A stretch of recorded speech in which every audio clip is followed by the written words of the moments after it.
या लाइव है। हरे कृष्णा प्रभु। हाँ, हरे कृष्णा।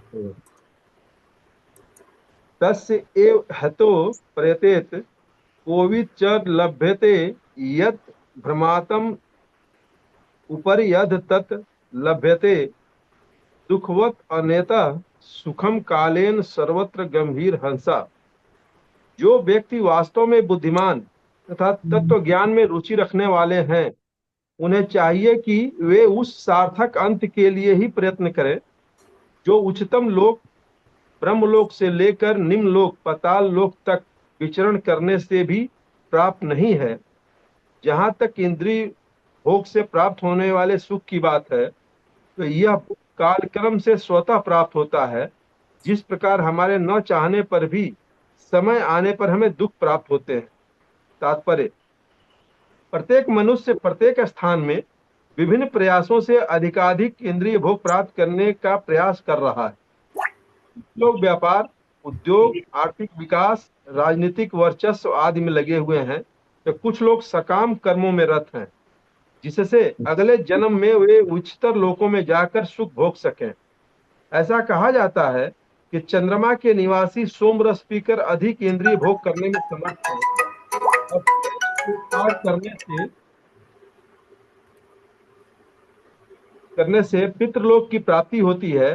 तो इंद्रिय भोग के लिए इस जीवन में या मृत्यु के पश्चात अगले जीवन में अनेक प्रकार की व्यवस्थाएं हैं।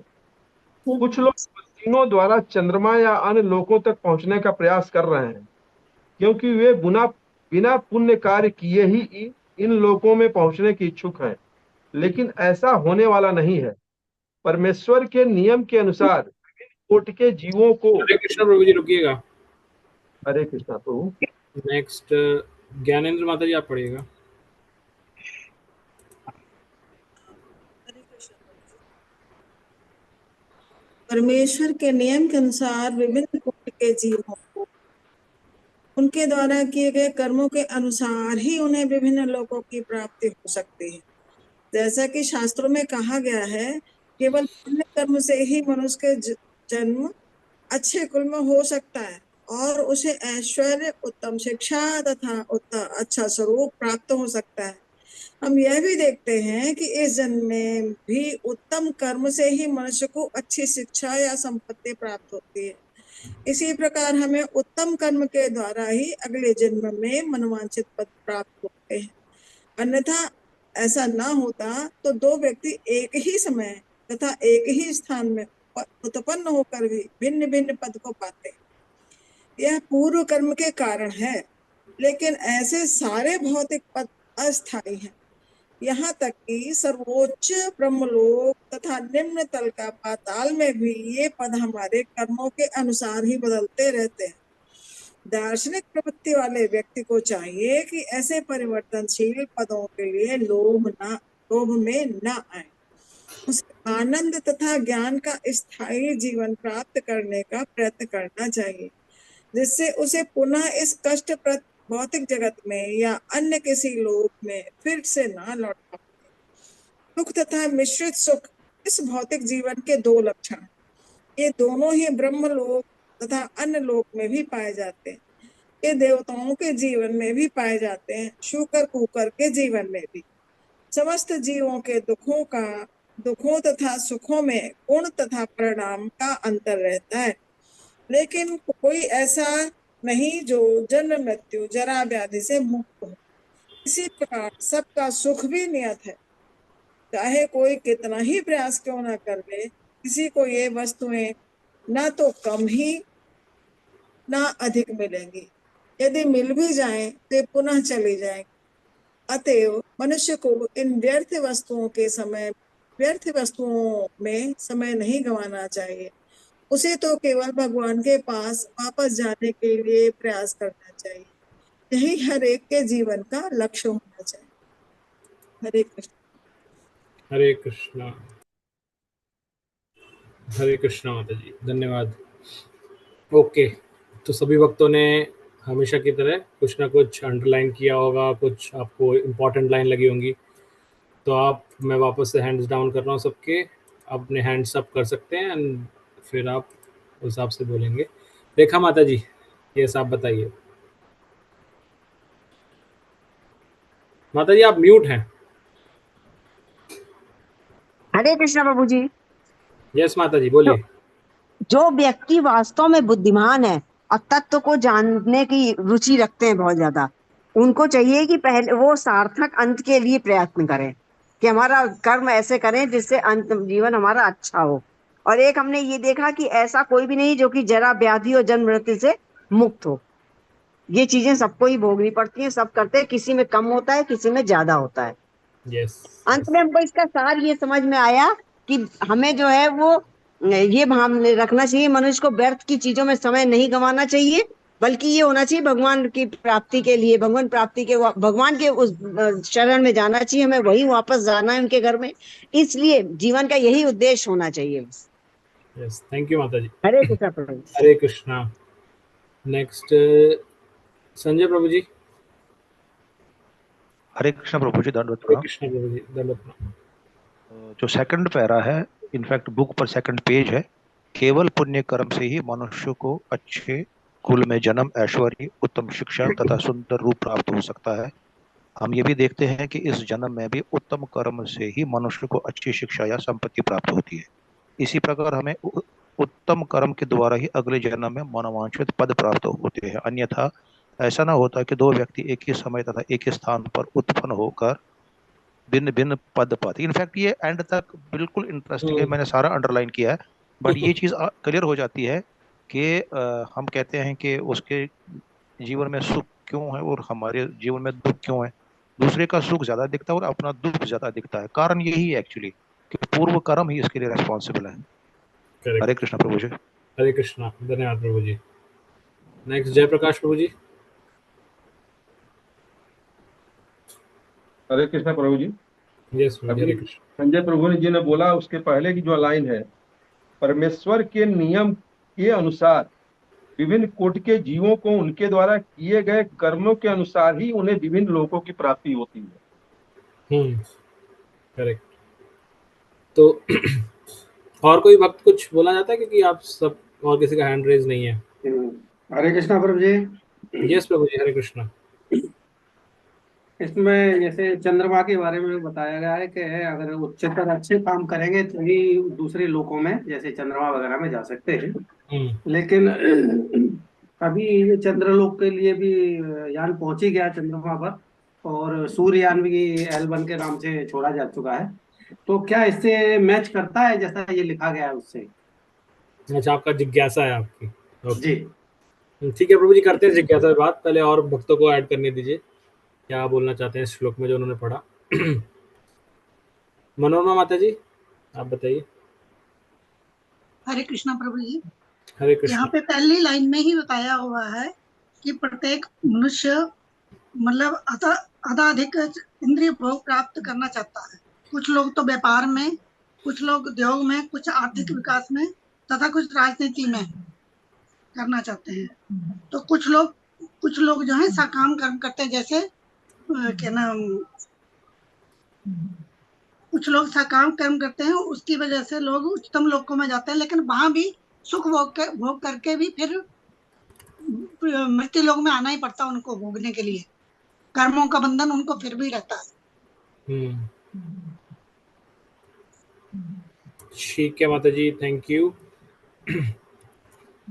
तो और कोई भक्त नहीं है। कुसुम कालिया माता जी। यस अब म्यूट है माता जी, अभी भी म्यूट है। हरे कृष्णा प्रभु जी।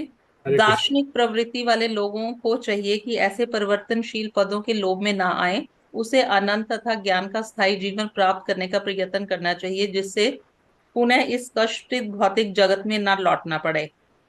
चाहे वह ये लोक हो या कोई और, दुख तथा मिश्रित सुख इस भौतिक जीवन के दो लक्षण हैं, और ये दोनों ही ब्रह्म लोक तथा अन्य लोकों में भी पाए जाते हैं। ये देवताओं के जीवन में भी पाए जाते हैं और कुकर सुकर के जीवन में भी। समस्त जीवों के दुखों तथा सुखों में गुण तथा परिमाण का अंतर रहता है, लेकिन कोई ऐसा नहीं है जो जन्म, मृत्यु, जरा तथा व्याधि से मुक्त हो। यस। तो जैसा भक्तों ने बताया स्टार्टिंग के अंदर, कर्म इम्पोर्टेंट है, जैसे प्रभु जी ने बताया, संजय प्रभु ने उत्तम कर्म के बारे में बताया। लेकिन प्रभुपाद जी ने बाद के पैराग्राफ में जो अभी आपने टच किया, वहां पर सारा एक्चुअल गुह्यता वहां पर है। अधिकतर लोग वहीं घूम के रह जाएंगे उत्तम कर्म के अंदर, लेकिन उत्तम कर्म से भी क्या हो रहा है? आप इसी जन्म मृत्यु के चक्र में तो फंसे हुए हैं। आप ज्यादा ज्यादा उच्च लोगों में पहुंच जाएंगे, ब्रह्मा के लोक में पहुंच जाएंगे, तो ब्रह्मा जी भी फंसे हुए हैं इस चक्र में। तो हमें इससे बाहर निकलना है।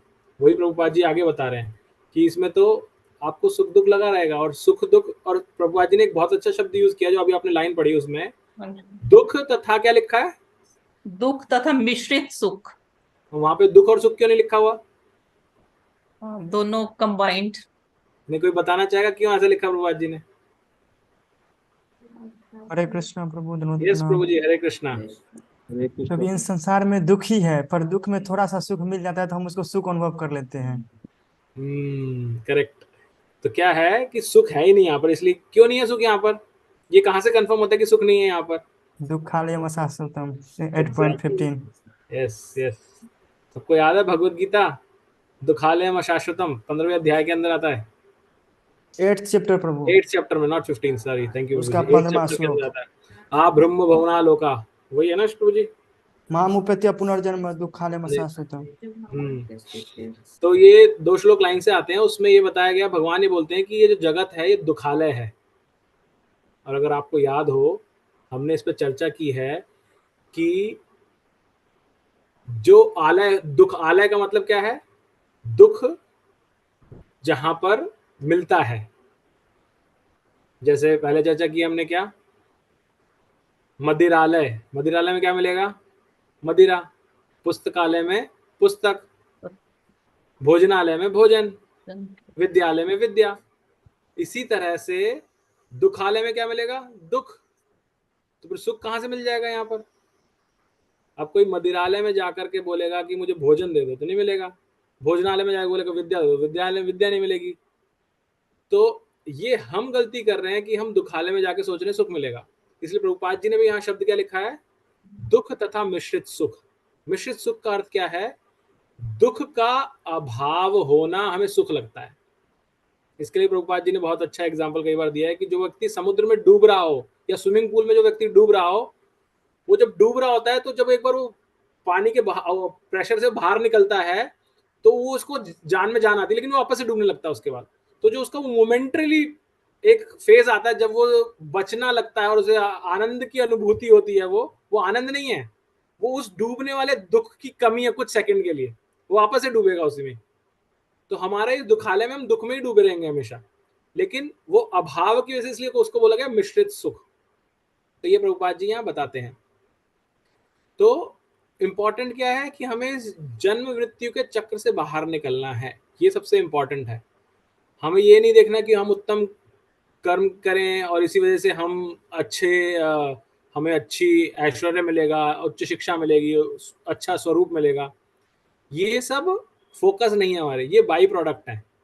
हम भक्ति करेंगे जिसके द्वारा हमारे कर्म, कौन से कर्म हो जाएंगे? भक्तिमय कर्म को क्या कर्म बोलते हैं? कोई बताएगा?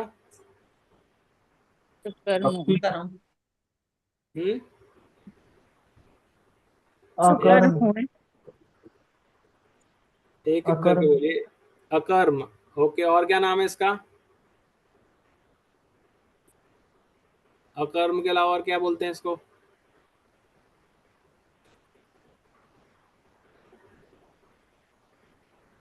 हरे कृष्ण प्रभु जी।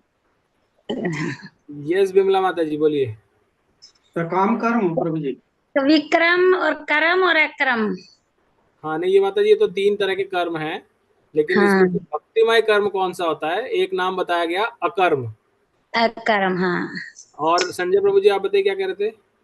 निष्काम कर्म, निष्कर्म कर्म, राइट, निष्काम कर्म। एक नाम और था जो हमने भगवत गीता में पढ़ा था, नैष्कर्म्य।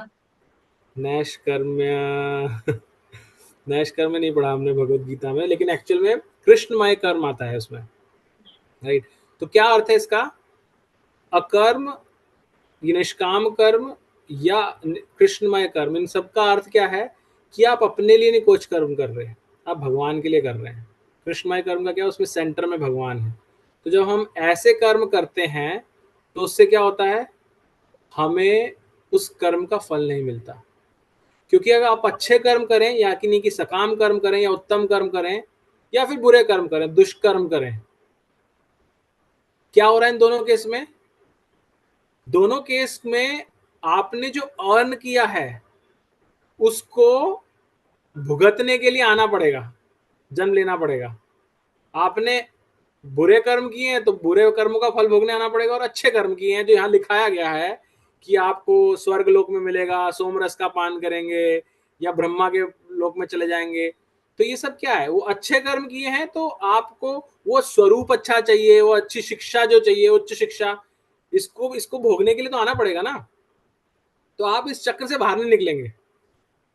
ये वैसा ही है जो मैंने आप लोगों को पिछले हफ्ते बताया था कि जेलर के पास जाके जब जेलर से पूछा गया क्या चाहिए, उसने कहा कि मुझे बहुत सुंदर एसी वाला रूम दे दो। क्या है ये? वो जेल से तो बाहर नहीं निकल रहा ना, जेल में घुसा हुआ है। या मुझे एक बहुत सुंदर सा रूप दे दो, जेलर वो भी दे देगा, लेकिन आप जेल के अंदर ही हैं, जेल से बाहर नहीं निकल रहे। तो इस श्लोक का एसेंस क्या है? इस श्लोक का एसेंस ये कि हमें इन इंद्रिय भोग प्राप्त करने वाले सुखों से बाहर निकलना है। ये इंपॉर्टेंट है हमारे लिए, ना कि डिफरेंट ब्रह्मलोक या पाताल लोक में विचरण करने वाले जीवों की तरह हम भी उन्हीं सुखों के प्रति भागते रहें। और प्रभुपाद इस श्लोक के अंदर क्या बताया गया है कि ये सब सुख दुख क्या है, ये तो कालक्रम से आते जाते रहते हैं, राइट। जैसे भगवत गीता के अंदर भगवान ही बताते हैं इसके बारे में। किसी को याद है कोई श्लोक भगवत गीता में भगवान कहाँ बताते सुख दुख के बारे में? कोई बताना चाहेगा? 2nd चैप्टर 14 श्लोक किसने किया था हम में से? मात्र स्पर्शास्तु कौन्तेय शीतोष्ण सुख दुखदा। भगवान क्या कहते हैं? सुख और दुख कैसे हैं? सर्दी और गर्मी की तरह से आते जाते रहते हैं। हमें इनसे प्रभावित नहीं होना चाहिए, हमें संभाव रहना चाहिए, धीर रहना चाहिए। तो यही श्लोक में बताया गया कि ये तो सब आते जाते रहेंगे, इसलिए हमें इनके प्रति नहीं अटैच होना चाहिए, इंद्रिय भोग में नहीं लगना चाहिए, जबकि हमें भगवान की भक्ति में लगना चाहिए। अब आते हैं प्रभु जी ने जो प्रश्न किया था, कालीचरण प्रभु जी ने। प्रभु जी का प्रश्न, प्रभु जी अगर आपका प्रश्न मैं सही समझाऊं तो आप ये कह रहे हैं कि यहाँ पर ही आया कि लोग ऐसे प्रयास कर रहे हैं लेकिन वो प्रयास निष्फल रहेंगे, वर्सेस दैट हम अब देखते हैं कि हमने ऑलरेडी एक चंद्रयान भेजा जो चंद्रमा के साउथ पोल में लैंड कर गया, और इसी तरह से हमने अभी आदित्य एल1 भेजा है, गगनयान की परीक्षण चल रहे हैं, तो सब अलग अलग चल रहे हैं। तो फिर इसको कैसे समझे आपस में? यही प्रश्न ना? हाँ बिल्कुल बिल्कुल। तो हमारे इस लाइन से मैच नहीं करता ऐसा लग रहा है। करेक्ट। तो पहली चीज तो बहुत सारे जीवन में ऐसी चीजें मिलेंगी जो हमारे शास्त्रों से विपरीत दिखेंगी हमें, लेकिन इसका अर्थ ये नहीं कि शास्त्र गलत है। इसका अर्थ ये है कि जो हम ज्ञान जिसको ढूंढ रहे हैं वो ज्ञान अभी भी अपूर्ण है। कैसे अपूर्ण है? हम कह रहे हैं हम चंद्रमा में पहुंच गए, लेकिन हमें अभी तक चंद्रमा में जीवन दिखा नहीं। क्या चंद्रमा पे जीवन है या नहीं है? नहीं होने की संभावना है, अभी तक पक्का पता नहीं लगा है। शास्त्र क्या कहते हैं? है। शास्त्र क्या कहते हैं? शास्त्र कहते हैं है या नहीं है? कालीचरण प्रभु जी से सुनना चाह रहा हूँ मैं, क्या कहते हैं? नहीं, मैंने ऐसा नहीं पढ़ा कि वहाँ पे कोई जीवन है, मैंने नहीं पढ़ा। नहीं, आपने नहीं पढ़ा? शास्त्र में नहीं पढ़ा अभी तक ऐसा? नहीं तो वो सोमरस कैसे पीते हैं चंद्रमा पे? अभी तो पढ़ा प्रभु जी, अभी तो आया इसमें तो पढ़ा अभी। फिर चंद्रमा में सोमरस कैसे पीते हैं? इसका मतलब है वहाँ पे। मैंने पढ़ा है कि सोमरस जो है देवलोक में पाया जाता है, सोमलता से होता है। मैंने एक इसमें लेख भी छोटा सा डाला हुआ है, शायद काफी लोगों ने पढ़ा भी होगा। प्रभु जी वो सही है, लेकिन हम यहाँ पे क्या पढ़ रहे हैं? यहाँ पे हम पढ़ रहे हैं कि चंद्रमा के निवासी सोमरस पीकर अधिक इंद्रिय भोग करने में समर्थ है, यही है ना यहाँ पर? तो चंद्रमा के निवासी है, इसका मतलब यही लाइन है। लेकिन बिल्कुल यही लाइन, चंद्रमा के निवासी सोमरस पीकर अधिक इंद्रिय भोग करने में समर्थ है। करेक्ट। लेकिन हम क्या कह रहे हैं? हम कह रहे हैं नहीं है वहां पे जीवन। तो इसका अर्थ क्या है? हमारी साइंस अभी भी जो एक्चुअल नॉलेज है उसका 0.00001% ही जान पाई है। और अभी वो खोजती रहेगी, कई करोड़ों वर्ष लगेंगे जिसमें उसमें पूर्णता नहीं पा पाएगी। तो हम उससे ये ना कंपेयर करें कि यहाँ पे क्या गलत, यहाँ पे तो कुछ अलग लिखा है। हमें ये भी नहीं पता एक्चुअल में हम कहाँ पहुंचे हैं, राइट। हम कहीं तो पहुंचे हैं, उसमें भेजने वाली बात लिखी हुई है। हाँ, तो भेजने के वाली बात तो सत्य हो ही गई कि कम से कम भेज तो दिया। मैं वही बोल रहा हूँ ना, अगर भेज दिया, ये हमारे पास क्या प्रूफ है कि वो चंद्रमा ये जहाँ पहुंचे हम? वैज्ञानिक तो यही कह रहे हैं कि साउथ पोल पर उतार दिया है। नहीं तो हम, आज ही मैंने एक बहुत अच्छी सुंदर लाइन पढ़ी थी, एक सेकंड होल्ड कीजिएगा, अभी लेकर आता हूँ, मैं बताता हूँ।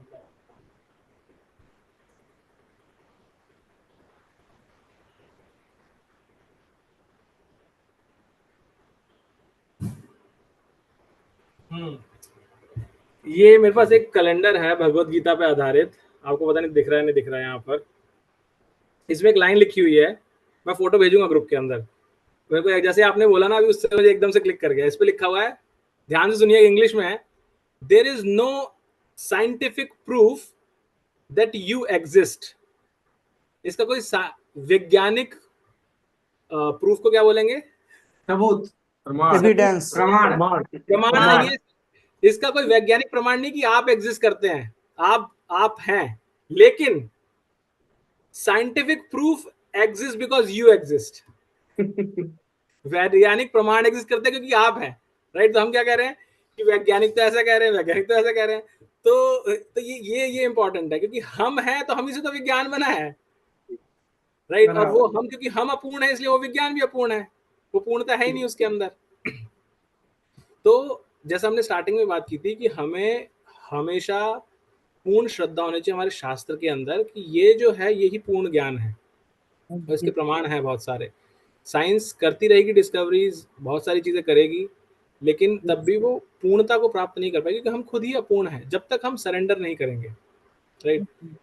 मान लीजिए एक व्यक्ति अगर अंधा है, या उसको बहुत ही क्या बोलते हैं उसको, एक आंख फूटी हुई है उसकी, एक आंख से नहीं दिखता, तो वो पूर्णता कभी भी नहीं देख सकता, पूर्ण तरीके से। उसको कोई ना कोई चाहिए जो उसको पूर्ण विजन देगा। वो पूर्ण विजन कौन है? अध्यात्म। वो स्पिरिचुअलिटी ही वो पूर्ण विजन देता है, जो हमारे शास्त्र हैं वही बताते हैं कि एग्जैक्टली कैसा है। आपने बेशक नहीं देखा है, लेकिन क्योंकि शास्त्र ऐसा बोल रहे हैं, उसको हमारी माता बताया गया, इसलिए उन पर विश्वास करके हमें ऐसा मानना चाहिए। ऐसा है, समय काल के हिसाब से जब हम पढ़ते जाएंगे तो हमें और प्रूफ मिलेंगे समझने के लिए कि कैसे है। जैसे कि अभी हमने चंद्रमा की बात की, अब चंद्रमा के साथ हम आदित्य L1 की बात कर लेते हैं। हमारा क्या मानना है, क्या सूर्य पे जीवन संभव है? नहीं है।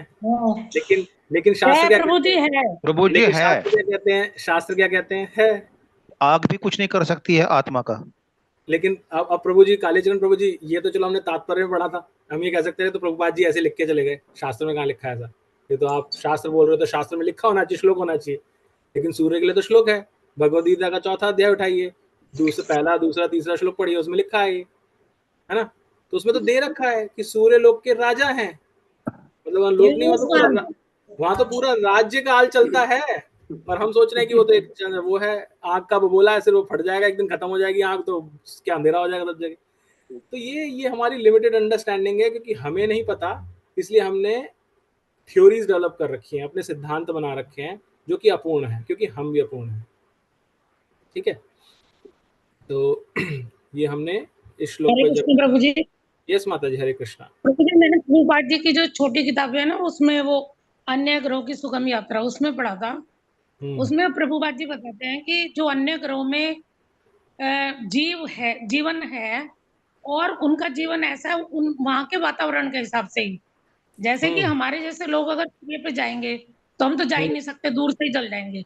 लेकिन वहां ऐसे लोग हैं जो कि उनका शरीर ही ऐसा है कि वो उस ताप के हिसाब से ही बना हुआ है।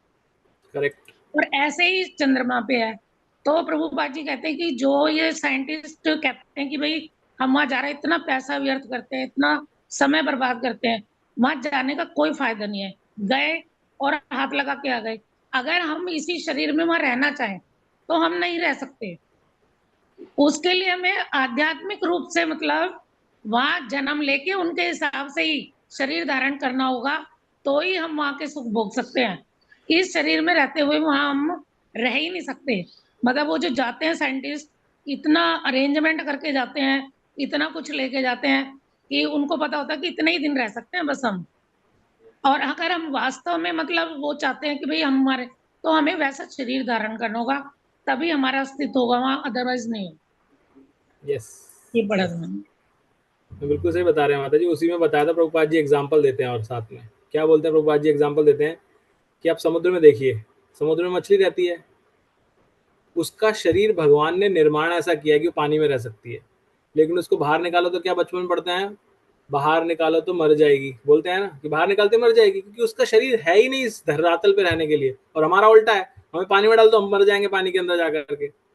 लेकिन हमने क्या किया, हमने साइंस की क्या बोलते हैं तरक्की के नाम पे हमने ऐसा साइंस डेवलप की कि हमने स्विम सूट बना लिया, ऑक्सीजन सिलेंडर लगा लिया और हम चल दिए जी पानी के अंदर। तो घूम लो जितना मर्जी ढूंढना है, क्या होगा उससे, मिलेगा क्या? जब सिलेंडर खाली होगा वापस आना पड़ता है, फिर नया सिलेंडर लगाओ, फिर जाओ अंदर। तो जैसे माता जी रॉकेट बता रही है ऊपर जा रहे हैं, यहाँ से पानी में भी हम यही कर रहे हैं। अब किसी को बहुत आनंद आता है कि मुझे तो बहुत ही अच्छा लगता है, वो तो उसका तो जीवन करियर ही यही है कि पानी में खोद करके नेशनल ज्योग्राफिक पे वीडियो ही बनाता रहता है, वो तो यही कर रहा है। तो क्या है, प्रभुपाद जी बताते हैं ऐसे व्यक्तियों का भी कि जब उसकी चेतना पूर्णतः इसमें हो जाएगी तो अगला जन्म उसे यही मिल जाएगा, मछली बन जाएगा वो व्यक्ति जमीन पानी में जाकर के। करते रहो पानी के अंदर, घूमते रहो जितना घूमना उसके बाद में। लेकिन इन सबसे हो क्या रहा है, आप अलग अलग ग्रहों में भी पहुंच जाएं, सूर्य लोक में पहुंच जाएं, चंद्र लोक में पहुंच जाए, लेकिन एट द एंड हम कर क्या रहे हैं, हम वही घूम रहे हैं उसके अंदर ही, वो जेल के अंदर ही अलग अलग कमरों में घूम रहे हैं हम अंदर। हम ये भूल जाते हैं कि हमारा उद्देश्य इन लोगों को ढूंढना और उनमें जाकर के अपने घर बनाना, होटल बनाना, वहां के संसाधनों का उपभोग करना नहीं है। हमारा उद्देश्य है कि हम इस पूरे भौतिक जगत को पार करके भगवान के आध्यात्मिक धाम में जाकर के वहां भगवान की सेवा करें। वो हमारा मेन उद्देश्य है, लेकिन वो मिस हो जाता है हमेशा जब भी हम इस भौतिक दृष्टि से इन कार्यों को करने लगते हैं। तो ठीक है, अविनाश प्रभु जी काफी देर से आप कुछ बोलना चाह रहे हैं। हरे कृष्णा प्रभु। हरे कृष्णा प्रभु जी। यस प्रभु जी, एक सेकंड अविनाश प्रभु जी को बोलने दीजिए। हाँ प्रभु जी। हरे कृष्णा प्रभु जी, धन्यवाद प्रणाम। धन्यवाद प्रणाम प्रभु जी। नहीं, हमने कहीं कोई स्मॉल बुक में या किसी इस्कॉनी डिवोटी के सुने, उन्हें बताया था कि हम लोग वास्तव में चंद्रमा पे जा नहीं रहे, जो साइंटिस्ट जा रहे हैं, तो चंद्र जैसे कोई प्लानिट होते हैं कोई भी, तो उसके अगल बगल बहुत सारे एस्ट्रॉयड है। तो हमारा वो जो होता है क्या, जो चंद्रमा पर भेजते हैं चंद्रमा अभी 212 जो भी जाता है, तो वास्तव में चंद्रमा पे गया नहीं है, उसके अगल बगल जो मेट्रॉयड एस्ट्रॉयड है तो वहां पे लैंड हो चुका है, और हम लोग सोच रहे हैं कि ये चंद्रमा पे आ चुका है। और एक जगह हमने सुना था, मतलब ऑथेंटिक सोर्स से ही सुना था पर याद नहीं आ रहा है, कि वास्तव में चंद्रमा ना सूर्य से भी दूर है, और अगर हम चंद्रमा तक पहुंचेंगे तो उसके बीच में सूर्य आ जाएगा, तो चंद्रमा वास्तव में सूर्य से भी दूर है, ये हमने कहीं सुना था। ठीक है प्रभु जी, बहुत सारे सोर्सेज हैं। मैं ग्रुप में आज क्लास के बाद में एक वीडियो शेयर करूंगा जिसमें अमोघ लीला प्रभु जी ने, जब अभी चंद्रयान गया था उसके बाद उनसे प्रश्न किया गया था कि क्या चांद पर कोई जीवन है, जो हमने यहाँ स्टार्ट किया था, तो अगर है तो हमें दिखा क्यों नहीं जब हमारा चंद्रयान वहां गया।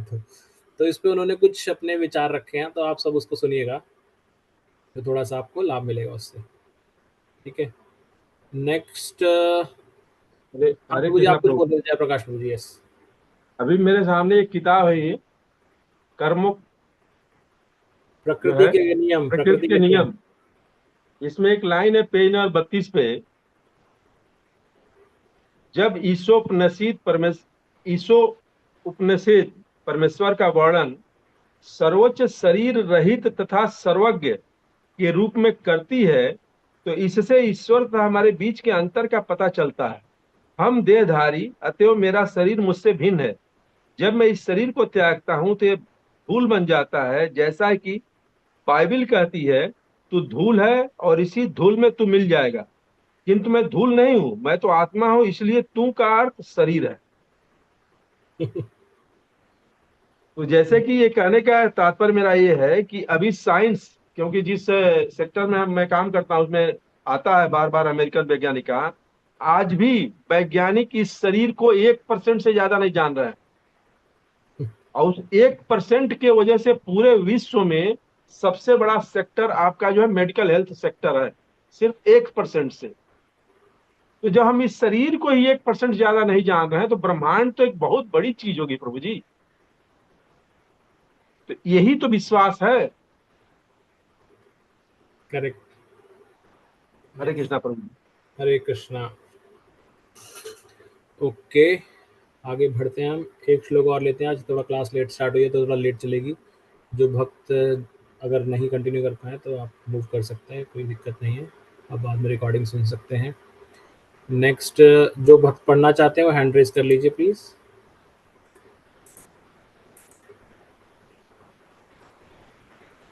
नेक्स्ट पढ़ने के लिए विमला माता जी आप पढ़िएगा।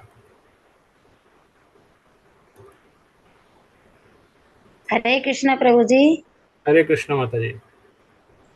नैव जनो जातु कथ्य ज्ञान जना वर्जय न मुकुंदु सेवन वदंग संसुतितम समन मुकुंदा द्रंगन पंगु हेन पने विहाति तुम छेन रस ग्रहो जन है। हे प्रिय व्यास, यद्यपि भगवान कृष्ण का भक्त भी कभी कभी किसी न किसी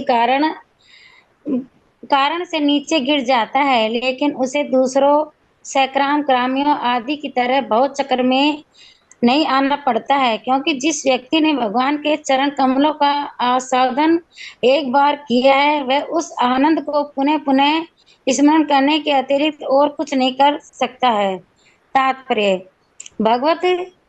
भगवत भगत स्वतः संसार के सम्मोहन से विरत हो जाता है, क्योंकि वह रस ग्रह होता है, अर्थात यह भगवान के चरण कमलों का आस्वादन कर चुका होता है। निश्चय ही ऐसे अनेक उदाहरण हैं जिनमें भगवान के भक्त को संगति के कारण नीचे गिरे हैं, मानो सक्रम कर्मी हो जिनका पतन सदैव होता रहता है, किंतु नीचे गिरने पर भी भक्त को कभी कर्मों के समान पतित नहीं समझना चाहिए। अपने कर्मों के फल को भोगता है, जबकि भक्त भगवान द्वारा प्रादाड़ित होने के कारण सुधर जाता है। एक अनाथ बालक तथा एक राजपुत्र के कष्ट एक से नहीं होते। अनाथ वास्तव में दीन होता है, क्योंकि उसकी देखभाल करने वाला कोई नहीं होता है, लेकिन एक धनवान का लाडला पुत्र भले ही अनाथ जैसा लगे, किंतु वह सदैव अपने समर्थ पिता के संरक्षण में रहता है। भक्त कभी, प्रभु जी थोड़ा सा ऊपर कर दो। भक्त कभी कभी कुसंगति वंश सैकराम कर्मों की नकल करता है। सैकराम कर्मों भौतिक जगत। हरे कृष्ण प्रभु जी। मनोरमा माता जी आप पढ़िएगा यहीं से भगवत भक्त से।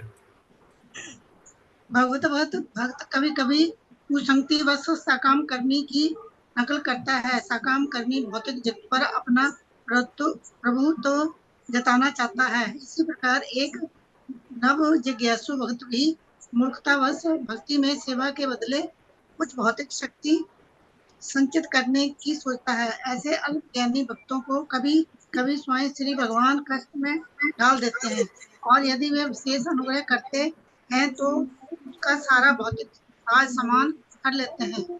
ऐसी कार्यवाही से अव्यग्र हुए भक्त के सारे मित्र तथा कुटुंबी उसका साथ छोड़ देते हैं, और श्री भगवान की कृपा से वह पुनः चेत जाता है तथा वह अपनी भक्ति उत्तम ढंग से करने लगता है। हरे कृष्ण माता जी। बस माता जी बस। नेक्स्ट किरण माता जी आप पढ़िएगा।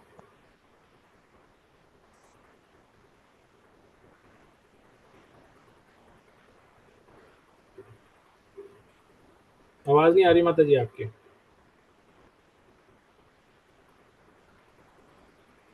हरे कृष्णा। नेक्स्ट ये कोई भक्त है जिनका नाम समझ में आ नहीं रहा, पता नहीं क्या लेटर्स लिखे हुए हैं। अगर किसी को समझ आ रहा हो, हैंड रेज किया हुआ है भक्त है। हाँ, आपका नाम क्या है प्रभु जी? प्रभु जी आवाज नहीं आ रही आपकी। आप और किसी को आ रही है आवाज? बहुत कम। नहीं आ रही प्रभु जी। चंपकलता बोल रहे हैं। चंपकलता नहीं आ रही। बहुत कम आवाज आ माता रही जी है क्या? चंपकलता माता जी हैं। माता जी आपका तो कुछ नेटवर्क की आपके फोन की दिक्कत है, नेटवर्क की तो नहीं है, आवाज तो साफ आती है लेकिन बहुत धीरे आती है। किरण माता जी आप ही पढ़िए।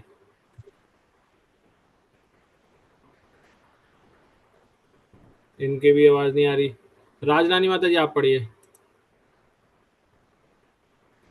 हरे कृष्ण। हरे कृष्ण माता जी आप पढ़िए। तो गीता में यह भी कहा गया है, ऐसे भक्तों को किसी अत्यंत विद्वान ब्राह्मण कुल में या संपन्न वैश्य परिवार में जन्म लेने का अवसर दिया जाता है। ऐसी दशा में भक्त इतना भाग्यशाली नहीं होता जितना कि भगवान द्वारा प्रताड़ित भक्त जिसे एक तरह से असहाय अवस्था में रख दिया जाता है। जो भक्त भगवान की इच्छा से असहाय बन जाता है वह इन उत्तम कुलों में उत्पन्न भक्त अधिक भाग्यशाली होता है। उत्तम कुलों में उत्पन्न ये पतित भक्त कम भाग्यशाली होने के कारण भगवान के चरण कमलों को भूल सकते हैं, लेकिन असहाय अवस्था से प्राप्त भक्त अधिक भाग्यशाली होता है, क्योंकि वह अपने को चारों ओर असहाय पाकर भगवान के चरण कमलों में तेजी से आता है। शुद्ध भक्ति में सेवा अधिक आध्यात्मिक दृष्टि से इतनी आसान्य है कि हद से भौतिक भोग के प्रति तन्मय सख्त हो जाता है। शक्ति भक्ति की में यह पूर्णता का प्रतीक है। शुद्ध भक्त निरंतर भगवान के चरण कमलों को संबंध भी करता है और उन्हें एक क्षण भी नहीं भुलाता, भले ही उसे तीनों लोगों का ऐश्वर्य क्यों न मिले। हरे कृष्णा। ओके, ये देख रहे हैं आप कितना सुंदर श्लोक है जो हमने स्टार्टिंग में पढ़ा। एक बार दोबारा से मैं पढ़ता हूँ इसकी मीनिंग। हे प्रिय व्यास, कौन बोल रहा है ये? नारद जी। नारद जी बोल रहे हैं, राइट? नारद जी बोल रहे हैं। नारद जी बोल रहे हैं व्यास देव को। हे प्रिय व्यास, यद्यपि भगवान कृष्ण का भक्त भी कभी कभी किसी ना किसी कारण से नीचे गिर जाता है, लेकिन उसे दूसरों यानी कि जो हमने पहले पढ़ा सकाम कर्मियों आदि की तरह भव चक्र में नहीं आना पड़ता, क्योंकि जिस व्यक्ति ने भगवान के चरण कमलों का आस्वादन एक बार कर लिया है वह उस आनंद को पुनः पुनः स्मरण करने के अतिरिक्त और कुछ नहीं कर सकता। तो ये श्लोक का सुंदर मीनिंग दिया है। भगवान के यहाँ पे दो भगवान का नाम मुकुंद है। मुकुंद कौन है? जो मुक्ति प्रदान करता है। और मुकुंद नाम से भगवान के दो यहाँ पर और शब्द बन के आए। एक आया मुकुंद सेवी या मुकुंद सेव्य। ये क्या है? भगवान भक्त के लिए बोला गया है नाम। जैसे यहाँ पे देख सकते हैं, मीनिंग में भी दे रखा है मुकुंद से भगवान का भक्त। और एक क्या है? एक दूसरा है मुकुंद अंग्री यानी भगवान के चरण कमल। तो ये दो नाम यहाँ पर आए। तो यहाँ पर पूरे श्लोक के अंदर, चलो पहले तो आप सबने भी कुछ नोट किया होगा, उस पर चर्चा करते हैं। तो मैं सबके हैंड्स डाउन कर देता हूँ। जो भक्त बताना चाहते हैं अपने हैंड रेज कर सकते हैं। ओके, जयप्रकाश प्रभु जी आपसे स्टार्ट करते हैं, बताइए। प्रभु जी आप म्यूट हैं। वो तो आपने अर्थ पढ़ दिया उसमें है, लेकिन हमने सेकंड नोट किया है, कर्मी अपने सकाम कर्मों के फल भोगता है, जबकि भक्त साक्षात श्री भगवान द्वारा अनुशासित होने के कारण सुधर जाता है। एक अनाथ बालक तथा एक राजपुत्र के कष्ट एक से नहीं होते। बहुत पावरफुल है ये। मतलब जो यहाँ पर प्रभुपाद जी ने एग्जाम्पल दिया है हमें समझाने के। देखिए, श्लोक पढ़ करके हमें कितना समझ में आएगा हमें नहीं पता, लेकिन जैसे ही आप इस तात्पर्य में जाते हैं तो आपको उसकी गहराई समझ में आती है कि यहाँ पर क्या बोला जा रहा है। नारद जी क्या बोल रहे हैं व्यासदेव को? वो कौन सी स्थिति है? एक व्यक्ति अनाथ है और एक व्यक्ति भगवान राजा का पुत्र है। दोनों देखने में लग सकते हैं कि अनाथ जैसे ये घूम रहे हैं इधर उधर, लेकिन अनाथ वास्तव में अनाथ है, उसको कोई नहीं है। और जबकि राजा के पुत्र को तो पता है कि मेरा देखभाल करने वाला, और राजा की नजर हमेशा अपने पुत्र पे लगी रहेगी चाहे वो कहीं भी खेल रहे हो, राइट? तो मतलब मान लीजिए एक अनाथ बालक और एक राजा का पुत्र में मित्रता हो जाती है और वो कहीं ग्राउंड में खेल रहे हैं, धूल मिट्टी में खेल रहे हैं, देखने में लगेंगे अरे दोनों एक जैसे से ही हैं, लेकिन फर्क है दोनों के अंदर। दोनों की खुद की चेतना में है और एक का संरक्षण करने वाला कोई है और दूसरे का कोई नहीं है, वो एक्चुअल में अनाथ है दूसरा, राइट। तो जो हम बाकी जीव हैं जो कि ऐसे भटकते रहते हैं, सकाम करते हुए जन्म मृत्यु के चक्कर में फंसे रहते हैं, हम पे कृपा किसने रख रखी है? जेलर ने। दुर्गा देवी की कृपा है हमारे ऊपर सिर्फ, तो हम वैसे ही हैं, फंसे हुए उसमें। लेकिन जब भगवान की कृपा हो जाती है तो फिर वो अलग स्टेज है। तो ये यहाँ पर हमें बताया गया, इसके अंदर ये अंतर है। और अरे कोई प्रभु जी, इसको मैंने अपने लाइफ में कम से कम 7-8 मरतबे मैंने पाया है। इस चीज को मैंने 7-8 मरतबे ऐसे पाया है कि लगा कि उस समय कोई साक्षात हमको वहां से हटा दिया, वहां से कल्पना से परे चीजें हुई हैं, और मेरे लाइफ में तो बार बार होती। धन्यवाद प्रभु जी। ओके, नेक्स्ट ज्ञानेंद्र माता जी।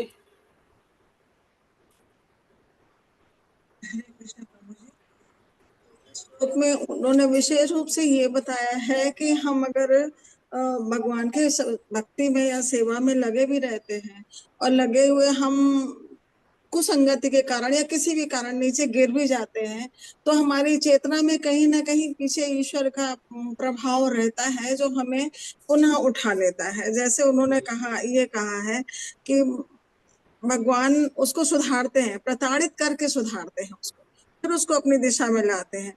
और कई बार क्या होता है कि हम भक्ति करते हुए भौतिक वस्तुएं प्राप्त करने के इच्छुक रख जाते हैं, तो समेटते हैं और समेटते हुए फिर उसी में आगे बढ़ने लग जाते हैं, तो भगवान के पास से पुनः चेत जाता है और वह फिर सही ढंग से भक्ति करने लग जाता है। तो भगवान, और तभी उनको अच्छे जन्म, अच्छे घरों में, अच्छे कुल में जन्म मिलता है, जिससे वो आगे अपनी भक्ति या सेवा को फिर से आगे और बढ़ा सके। ये ईश्वर की कृपा है।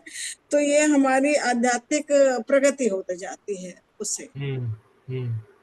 एक चीज देखिए आप सब कि एक माता पिता होते हैं, वो अगर उनका बच्चा कुछ गलत करता है तो उसको डांट लगाते हैं, नहीं लगाते?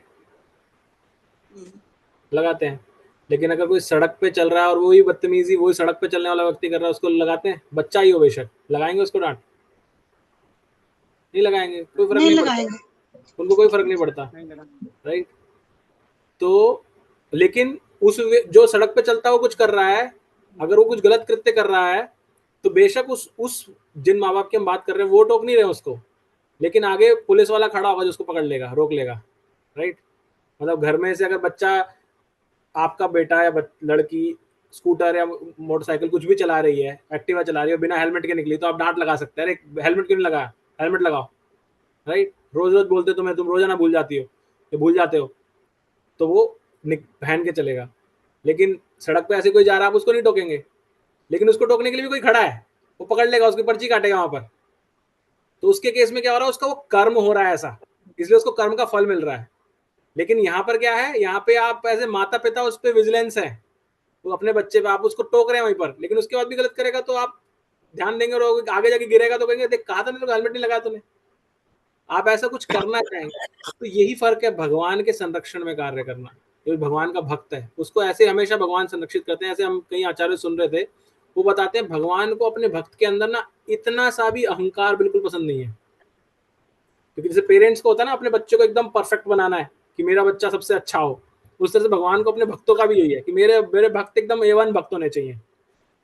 छोटा सा भी अहंकार होता है, ऐसे बताते हैं वो भगवान को हमारे शरीर पे ऐसा दिखता है जैसे फोड़ा हो, और भगवान को भक्तों के फोड़े फोड़ने में बहुत आनंद आता है मतलब उनका अहंकार समाप्त करने के लिए, और वो ऐसे ऐसे कृत्य करते हैं।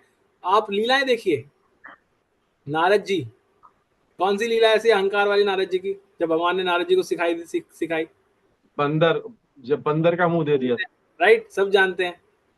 उनको वो दी तो क्या था, वो सिखाई दी। जैसे आप गरुड़ के बारे में सुन लीजिए, सुदर्शन के बारे में सुन लीजिए, हर किसी को, इवन हनुमान जी को भी, भगवान के जो नियरेस्ट एंड डियरेस्ट है ना, जो उनके बिल्कुल क्लोज हैं भक्त, भगवान ने हर किसी को लेसन दिया है। तो वो लेसन कैसा है, ऐसा ही है।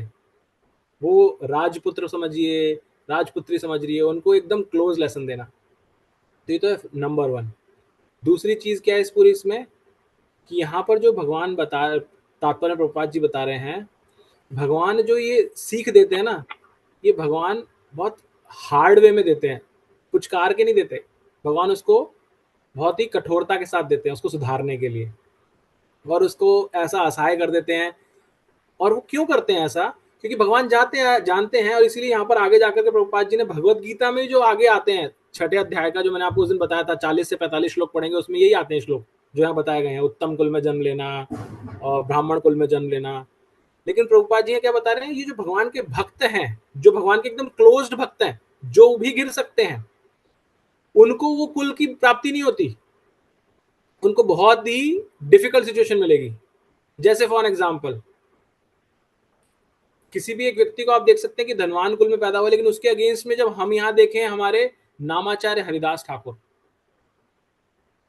राइट, नामाचार्य हरिदास ठाकुर क्या है, वो एक मुस्लिम परिवार में पैदा हो गए, इतने कष्ट भोग रहे हैं, उनको है हरि नाम से प्यार, लेकिन कष्ट भोग रहे हैं पूरे जीवन भर, भोगते जा रहे हैं, उनको टोका जा रहा है, रोका जा रहा है, उनका परिवार वालों ने उनका त्याग कर दिया, जो वहाँ का मुस्लिम किंग है वो इसको प्रताड़ित कर रहा है कि तू ये भगवान का नाम लेना बंद कर, लेकिन फिर भी ले रहे हैं वो। तो प्रभुपाद जी ये बता रहे हैं कि भगवान अपने क्लोज्ड भक्तों को ऐसी परिस्थितियों में डालते हैं जहां पर वो असहाय हो जाए। क्यों डालते हैं? क्योंकि अगर उसको कुछ लग्जरी मिलेगी, क्योंकि जीव हैं हम बाय डिफॉल्ट, जीव को अगर लग्जरी मिलेगी तो वो एक बारी को हो सकता है वो मार कर दूसरा ले ले, लेकिन तो इसलिए भगवान क्या करते हैं, उसको लिमिटेड कंडीशंस प्रोवाइड करते हैं ताकि उसको उसकी गलती सुधार सके, लेकिन वो ऐसी स्थिति में रहे कि भगवान को याद करता रहे।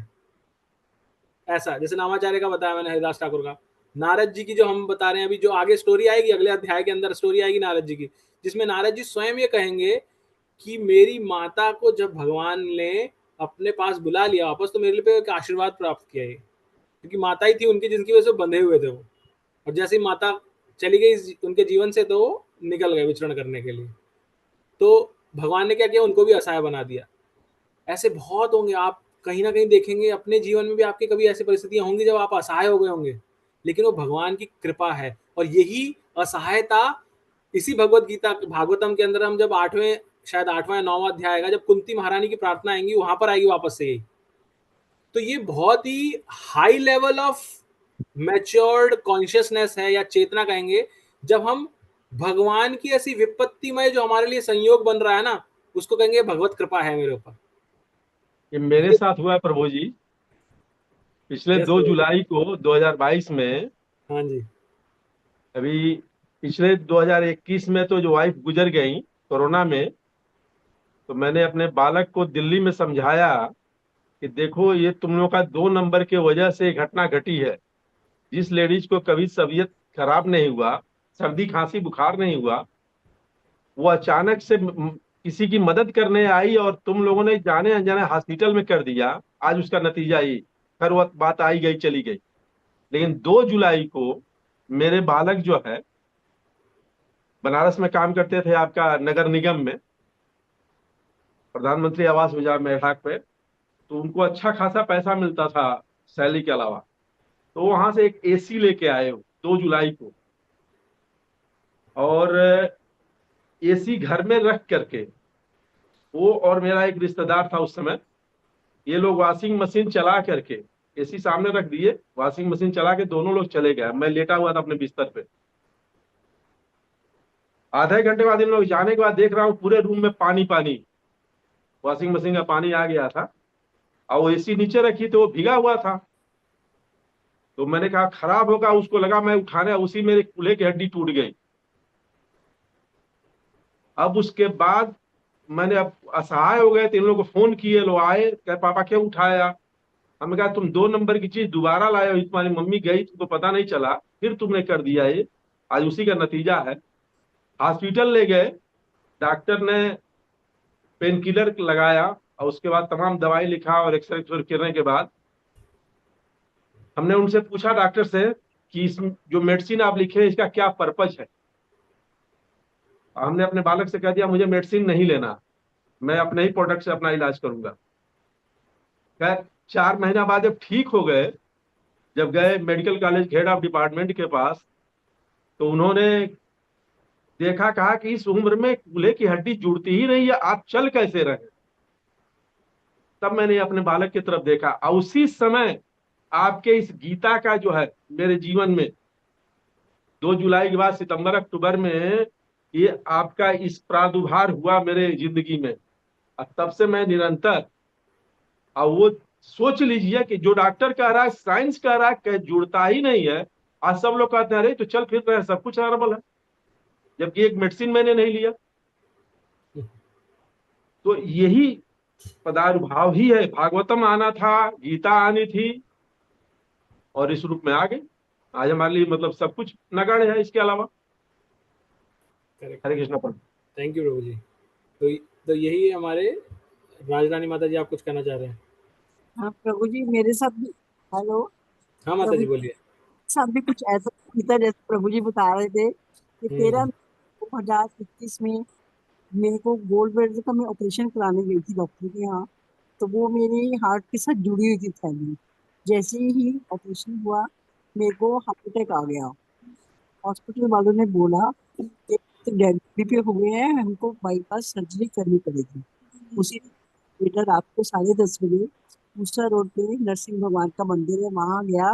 मंदिर था, उसकी देहली पे मत्था टेक लगा तो प्रभु जी, भगवान जी आप ना मेरी मम्मी को बचा दो। डॉक्टर ने सबने जवाब दिया। उनको कहीं ऐसा फील हुआ कि फिर ये फोर्टिस हॉस्पिटल में चले गए। मैं नेक्स्ट में थी, फोर्टिस हॉस्पिटल में चले गए। वहां पे जाने के बाद किसी ने कहा कि एक डॉक्टर है, डॉक्टर कृष्णमूर्ति, उनके पास जाइए। उनसे बात, उन्होंने कहा उनको ले आइए। इधर से मैक्स हॉस्पिटल वाले मेरे को छुट्टी नहीं दे रहे, वो कह रहे लामा का केस बनाएंगे। उन्होंने बोला कि कोई बात नहीं, आप पैसे दीजिए। वहां का पेमेंट किया नाइट में। उसी तरह 10:30 बजे रात को वहां पे किया फोर्टिस हॉस्पिटल में। फोर्टिस हॉस्पिटल में करने के बाद प्रभु जी, ना मेरी कोई बाईपास सर्जरी हुई, ना मेरी कोई एंजियोग्राफी हुई। प्रभु जी, मैं 2.25 महीने हॉस्पिटल में आईसीयू में रही है। मैं आज इतनी स्वस्थ हूँ। मेरा 42 kg वजन रह गया है, और सारा मेरा अब वजन भी मेंटेन हो गया। और मैं दवाई ले रही थी, वो मेरे डॉक्टर ने दवाई भी बंद कर दी, और मैं बिल्कुल स्वस्थ हूँ। हरी बोल। बहुत सुंदर माता जी, थैंक यू। तो आई एम श्योर ये तो आप कुछ 1-2 नहीं उदाहरण दिए हैं। हम अगर यहाँ पे बोले तो हर किसी के जीवन में कुछ ना कुछ ऐसे उदाहरण मिलेंगे। इम्पोर्टेंट यहाँ क्या है? यहाँ पर इम्पोर्टेंट ये है कि भगवान की कृपा सिर्फ जो विरले भक्तों का यहाँ प्रभुपाद जी बता रहे हैं, उनके केस में सिर्फ कष्ट ही कष्ट आता है। हमारे जीवन में क्या आता है? कष्ट आता है, और भगवान हमें उस कष्ट से निकाल लेते हैं। हम फिर सोचते हैं अरे वाह भगवान कृपा हो गई। लेकिन आप सोचिए वो चेतना क्या होगी जब हमारे साथ सब बुरा हो रहा है, सब गलत हो रहा है, और उसके बाद भी हमारी चेतना क्या है? ये तो भगवत कृपा है, भगवान की कृपा से ऐसा हो रहा है। क्यों हो रहा है? क्योंकि उसकी वजह से मैं अब हरि नाम ज़्यादा ले पा रहा हूँ, भगवान का स्मरण ज़्यादा कर पा रहा हूँ। ये चेतना मेरी तो नहीं है टू बी वेरी फ्रैंक, मेरी नहीं है ऐसी चेतना। लेकिन ऐसे भक्तों का जहाँ यहाँ प्रभुपाद जी बता रहे हैं, ये ही तो भगवान के वो विशेष विरले भक्त हैं जो उस जीवन काल में जी रहे, जो हमारे षड गोस्वामी हुए हैं। मतलब अगर आप सनातन गोस्वामी, रूप गोस्वामी का पढ़ेंगे जीवन चरित्र, तो आप देखेंगे कि वो अपने ज़माने में जो बांग्लादेश बंगाल वाला एरिया है, वो एक अलग राज्य होता था। उस राज्य के प्राइम मिनिस्टर थे, एक प्राइम मिनिस्टर थे, एक फाइनेंस मिनिस्टर थे। वो सब छोड़ करके वृंदावन में आकर के पेड़ों की छाया में रहते, वहीं सोते थे अलग अलग पेड़ों के नीचे। वो जो यमुना की मिट्टी है उससे लड्डू बना के भगवान को भोग लगाते थे, वही खा, मतलब ऐसा बाटी बनाकर खाते थे उससे। ऐसा जीवन, और उसमें उनको आनंद आ रहा है, भगवान की कृपा दिख रही है उसके अंदर। अब कोई तो करे कि भगवान की कृपा क्या, एक प्राइम मिनिस्टर था अच्छा भला छोड़ के आ गया। हम अपने जीवन में क्या सोचते हैं? अरे मैं तो इतना ऐसा प्राइम मिनिस्टर था, मैं छोड़ के, मेरे स्थिति ऐसी हो गई, मैं बहुत गरीब हो गया, और फिर भगवान ने वापस धन दे दिया। अरे वाह भगवान की बहुत कृपा हुई मेरे पे। ये तो हम सभी समझते हैं ऐसे तो भगवान की कृपा। लेकिन यहाँ कृपा जो उसकी बात हो रही है, जो एक उच्च भक्त की बात कर रहे हैं यहाँ पर प्रभुपाद जी, वो क्या है? उसके जीवन में ये नहीं आता। जो षड ऐश्वर्य है ये नहीं आते। वो असहाय रहता है, हर समय पीड़ित रहता है, और उसमें वो भगवान को के प्रति कृतज्ञता दिखाता है कि भगवान की कृपा से हो रहा है, जिसकी वजह से मैं भगवान का नाम जप कर पा रहा हूँ। अब जैसे देखिए हमारे महाराज हैं, क्या नाम है इनका, प्रेमानंद महाराज, आप बहुत देखते होंगे आजकल, वीडियो बहुत आती है उनकी, वृंदावन में येलो कपड़ों में रहते हैं, उनकी दोनों किडनी फेल है। देखते ना आप सब, वो क्या कहते हैं, सिर्फ राधा रानी की कृपा है तो सारी, दोनों किडनी फेल में भी चल रहे हैं और आनंदित रहते हैं। उनकी किडनी फेल है। हाँ, तो वो है ऐसी ये वो कृपा है। प्रभु जी वो कहते हैं कि भाई मुझे तो डॉक्टरों ने मना कर दिया था कि थोड़े दिनों का मेहमान है तू। करेक्ट। तो लेकिन फिर भी वो राधा रानी के कहते, राधा रानी की कृपा है मेरे पे। उन्होंने ऐसे प्रार्थना नहीं की कभी भी कि मुझे, या उनको बताया भी किसी ने किडनी के लिए, तो उन्होंने कहा कि मेरे को नहीं चाहिए, मुझे कष्ट नहीं देना दूसरे जीव को, लेकिन वो उसमें आनंद, उसको भगवान की कृपा समझ रहे हैं उसको, कि भगवान ने कृपा कर रखी है मेरे ऊपर, राधा रानी ने कृपा कर रखी है, इसलिए वो हर समय राधा रानी का ही गुणगान करते रहते हैं। तो ये भक्तिमय, वो उच्च भक्ति की कृपा है कि जो हमारे साथ जीवन में जो, तो इससे मैसेज क्या लेना है हमें, हम सबको, नॉर्मल हम जो जीव हैं उनको क्या मैसेज लेना है, कि हमारे जीवन में जैसी भी परिस्थिति आए, उस परिस्थिति को आप भगवत कृपा समझें, भगवान की कृपा समझें। जितनी विपरीत परिस्थिति आए उसको आप भगवान की कृपा समझें, जितनी विपरीत आए। हम हिल सकते हैं अंदर से, बोलने, मैं भी बोल रहा हूँ, मैं कह रहा हूँ ना, अगर मेरे जीवन में विपरीत परिस्थिति आएगी, पिछले कुछ महीनों से मेरे पैर में दर्द चल रहा है, जिसकी वजह से मुझे बार बार जाना पड़ता है टेस्ट कराने के लिए, अन्नपूर्णा को भी ऐसे ही चल रहा है, हम उसी को नहीं झेल पा रहे, बाकी तो और तो कितनी बड़ी बड़ी दिक्कतें होती हैं, राइट। तो लेकिन ये चेतना डेवलप करना, बार बार इस चीज को याद करते रहना कि जो हो रहा है भगवान की कृपा है, इससे भगवान मुझे अपने जो नवदा भक्ति है उसमें ज्यादा लगाना चाहते हैं। वो चाहते हैं कि मैं भगवान का स्मरण, नाम जब ज्यादा करूं, इसलिए मेरी ऐसी असहाय स्थिति हो रही है। तो ये जस्ट, यस शिल्पा माता जी, हरे कृष्णा। प्रभु जी वही महाराज जी बोलते हैं कि सुख दुख को भोग लो, जैसे भी आ रहा है अपने नाम जप को इस सुख दुख के लिए मत वेस्ट करो। वो है ना, भगवान अगर सुख दुख दे रहे हैं तो वो इस बस अपना कि हाँ हमारी प्रारब्ध है जो हमें भोगना है, बट हमारा जो नाम जप चल रहा है अंदर, उसको है ना इसके लिए इसमें मत वेस्ट करो कि मुझे ठीक कर दो, मुझे इससे अच्छा कर दो, मुझे वो कर दो। तो महाराज जी सब बोलते हैं ये चीज।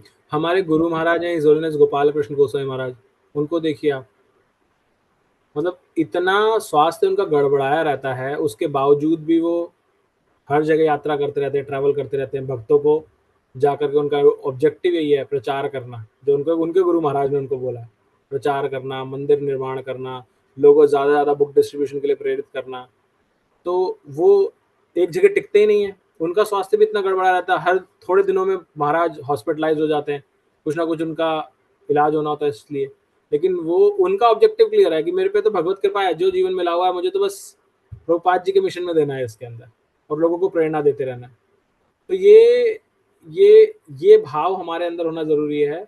और इसी को जो मटेरियलिस्टिक लोग हैं, जो मोटिवेशनल स्पीकर होते हैं, क्या कहते हैं, बी पॉजिटिव, वो इसको बी पॉजिटिव के नाम से चला देते हैं। लेकिन बी पॉजिटिव बोलना क्या है, ये वैसे ही है जो मैंने अभी बताया था स्टार्टिंग के अंदर, कि साइंस जो आध्यात्मिक फैक्ट्स हैं, जो हमारे शास्त्रों में सत्य दे रखे हैं, उसका बिल्कुल 0.001% है। इसलिए जब हम भौतिक दृष्टि से बोलते हैं ना बी पॉजिटिव, तो ये छोटा सा पार्ट है उस पूरी पिक्चर का। असली पार्ट क्या है, भगवत कृपा को रियलाइज करना, महसूस करना अपने जीवन में, कि जो कुछ हो रहा है वो भगवान की कृपा से हो रहा है मेरे ऊपर, और जितना ज्यादा मेरे साथ में वर्स्ट सिचुएशन है, वो मुझे भगवान अपनी और इस जन्म मृत्यु के चक्र से बाहर निकालने के लिए इसी जन्म में मार्ग दिखा रहे हैं कि मैं भगवान का नाम जप करूं ज्यादा ज्यादा। ये है, ठीक है। बार बार मैं एक ही चीज को रिपीट कर रहा हूँ, लेकिन इम्पोर्टेंट है इसलिए बार बार बोल रहा हूँ। हरे कृष्णा। और लेकिन कभी कभी प्रभु, कभी कभी भटके हुए आदमी को भी एक सही रास्ता मिल जाता है, जैसे कि वाल्मीकि जी डाकू से संत हो गए। yes. और फिर जैसे नरेंद्र, विवेकानंद, जब वो नरेंद्र थे तो वो बिल्कुल नास्तिक थे, लेकिन परमहंस के संपर्क में आने के बाद उनमें एक ऐसी चेतना जागृत हुई। तो ये क्या कहता है जैसे? हाँ नहीं मतलब हम यहाँ पर भी स्पेसिफिकली क्या कर रहे हैं बात, इस श्लोक के कॉन्टेक्स्ट में बात कर रहे हैं, हम इन जनरल सब भक्तों की बात नहीं कर रहे हैं अभी, हम इस श्लोक के कॉन्टेक्स्ट में, क्योंकि यहाँ प्रभुपाद जी बता रहे हैं कि जो भगवान के अनन्य भक्त होते हैं, उनका भी कभी कभी उनमें भी ये कोई अनर्थ की उत्पत्ति हो सकती है, उसको सुधारने के लिए भगवान उनके साथ ऐसा करते हैं। ये उसके बारे में बात हो रही है यहाँ पर जी। हरे कृष्ण। ठीक है, हरे कृष्ण। तो आइए अब हम विराम लेते हैं, अगर किसी को कुछ लास्ट बोलना है तो आप ऐड कर सकते हैं, अदरवाइज आधा घंटा ऊपर हो गया है, हमने आधा घंटा ही लगभग लेट स्टार्ट किया था। यस ओके, तो आइए हरे कृष्ण महामंत्र और वैष्णव नाम मंत्र वाले कॉल समाप्त करेंगे। हरे कृष्णा कृष्ण कृष्ण हरे हरे, हरे राम राम राम राम। वंशा कल्पतरुभ्यश्च कृपा सिन्धुभ्येव च पतितानां पावनेभ्यो वैष्णवेभ्यो नमो नमः। अनंत कोटि वैष्णव वृंद की जय। श्रील प्रभुपाद